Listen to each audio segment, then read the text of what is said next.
Ya ya. Ya sama-sama. Ada vlogger guys. Cuma bisa 18 menit lagi ya Allah. Ayo Pak, mulai Pak. Udah direkam sama Rashid. Udah direkam. Udah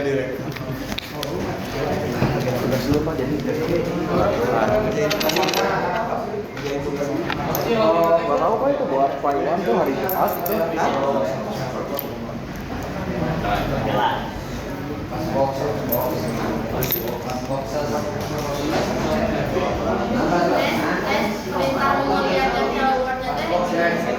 Sudo, Dokteran, Hello, Strip World. Doker Ran Hello, Strip World.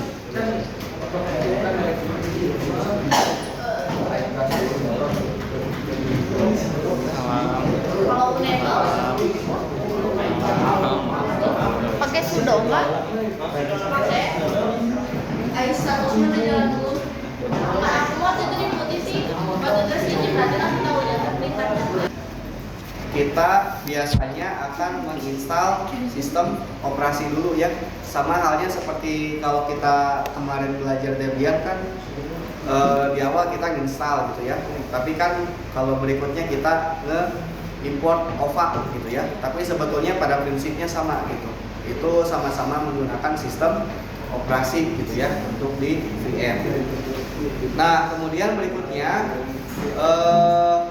masalah lain atau kendala lain yang pada saat kita menggunakan VM itu adalah yang pertama proses pembuatan VM-nya relatif lama gitu ya, karena harus kita buat secara manual, baik itu di clone, diimport atau kita install dari awal, butuh waktu gitu ya untuk membuat si VM-nya gitu. Dan juga ya salah satu kekurangannya lagi kalau menggunakan VM, ketika kita mau mengklon itu kan kita juga harus mengcopy si hard disknya gitu ya. Nah dan juga pada saat udah selesai ngeklonnya ya untuk menyalakannya itu kita butuh waktu untuk melakukan booting ya, masuk ke sistem operasinya. Kemudian belum juga nanti nunggu loading untuk nyalain si servis-servisnya gitu ya. Jadi kalau pas nyalain kan kelihatan tuh servis apa aja yang lagi dinyalain gitu ya, statusnya apa, running atau failed atau gimana gitu ya. Dan juga sama halnya ini terjadi ketika misalnya kita mau restart VM gitu ya, harus nunggu servisnya mati dulu baru dinyalakan kembali gitu ya. Nah, kemudian di sini untuk VM itu si gambaran diagram arsitekturnya itu seperti ini gitu ya. Nah, jadi ini kotak-kotak yang kecil ini dia ada satu VM gitu ya. Nah, si VM ini dia berjalannya di hypervisor gitu ya, atau ibaratnya mah emulatornya lah gitu ya. Nah baru nanti di atas hypervisor dia berjalan di atas si infrastrukturnya atau di atas si hardware-nya gitu ya. Nah kemudian untuk VM seperti tadi bahwa masing-masing dia harus punya operating system gitu ya. Di sini ada GSOS-nya gitu ya. Jadi ada yang Debian, ada yang Ubuntu, ada yang Windows dan lain-lain gitu ya, sesuai dengan aplikasi atau skenario yang akan kita gunakan gitu ya, yang akan dibuat gitu ya. Nah baru nanti di atasnya ada aplikasinya gitu ya, aplikasi A, B, C dan lain-lain gitu ya. Nah kemudian ini kalau misalnya si aplikasinya contohnya aplikasi berbasis web gitu ya. Kan kalau untuk web itu butuh apa aja? Misalnya yang kalian suka pakai di pelajarannya Bu Yun, kalau web pakai apa? Database. Java. X. Ya, pakai XMPP itu si package programnya. Tapi di dalamnya ada apa aja? Nah, ada Apache, terus ada MySQL, terus ada apa? Ada PHP juga gitu ya. Nah, berarti ketika mau menginstal aplikasi, kita juga harus menginstal program-program tersebut gitu ya. Nah, kemudian gimana kalau misalnya ternyata satu aplikasi dengan aplikasi lain perlu environment server yang beda versi gitu ya. Misalnya yang satu mah PHP-nya butuh PHP versi 7, yang lain butuh PHP versi 8 dan lain-lain gitu ya. Nah, apakah work gitu ya, atau misalnya efektif gak bikin VM, banyak VM tapi hanya untuk satu aplikasi gitu ya. Nah, dan juga kalau VM itu biasanya dia membutuhkan resource yang lebih besar juga gitu ya, dan juga space yang lebih besar, sehingga nanti mungkin banyak resource yang tidak teroptimalkan ya penggunaannya. Oke, itu VM. Nah, kemudian berikutnya ini kita masuk ke kontainer ya. Jadi di Docker itu sebetulnya di dalamnya ada kontainer ya. Jadi sebetulnya yang utamanya itu adalah si kontainer ini. Nah, di sini dijelaskan bahwa berbeda dengan VM, kontainer sendiri berfokus pada sisi aplikasi gitu ya. Nah, kontainer sendiri sebenarnya berjalan di atas aplikasi Container Manager yang berjalan di sistem operasi. Nah, si Docker itulah yang kita sebut sebagai Container Manager. Nah, dan si Docker itu dia berjalan di sistem operasi ya, sehingga bisa kita install di mana aja ya. Bisa diinstal di Windows, bisa diinstal di Linux gitu ya, seperti itu. Nah, kemudian yang membedakan dengan VM adalah yang pertama, kita bisa mem-package aplikasi dan dependensinya tanpa harus menggabungkan sistem operasi gitu ya.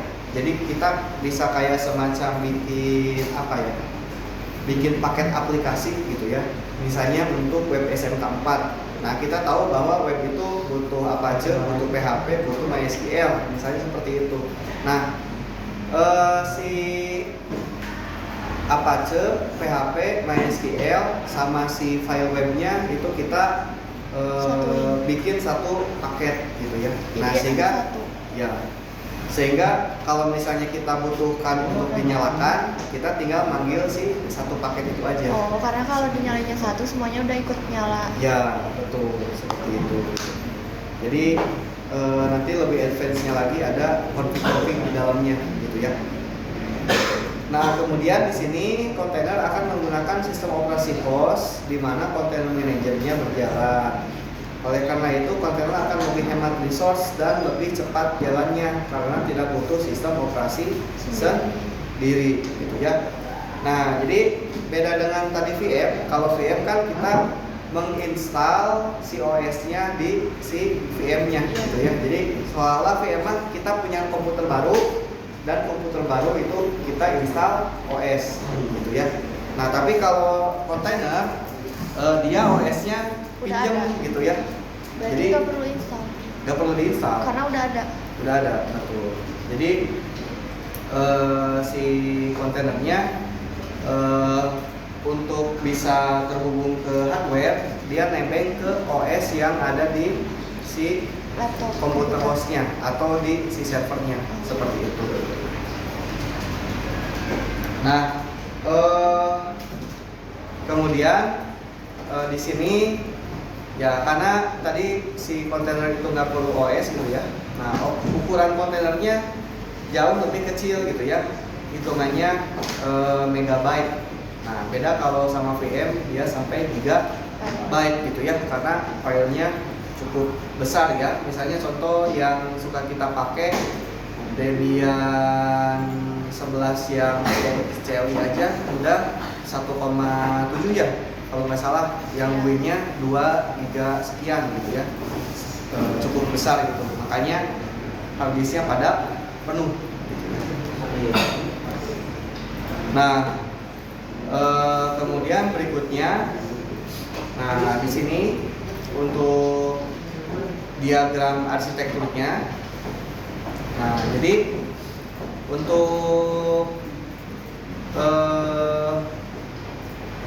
si hypervisornya, kalau tadi kan dia si sistem operasi itu di atas ini ya, di atas lapisan yang kedua. Nah, tapi kalau untuk di Docker, jadi dari hardware atau dari infrastruktur, dia menggunakan OS di komputer atau di servernya sendiri. Nah, kemudian ada kontainer manajernya ya, atau di sini kita menggunakannya Docker ya. Nah, baru nanti di dalamnya itu ada berbagai aplikasi gitu ya, disesuaikan dengan kebutuhan kita seperti itu. Nah, jadi dia lebih enteng gitu ya.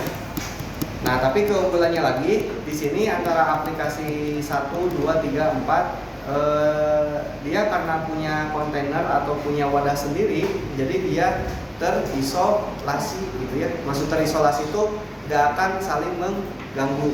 Jadi kayak tadi contohnya ada web yang butuh versi 7, ada web yang butuh versi 8 gitu ya. Kalau misalnya kita mengubah settingan di salah satu kontainer, itu nggak akan mengubah ke kontainer yang lain seperti itu. Oke.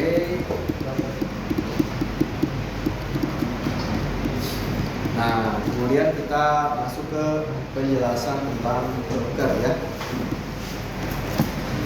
Nah, jadi tadi sudah kita singgung ya, Docker itu adalah salah satu kontainer manager ya, yang paling populer saat ini gitu ya.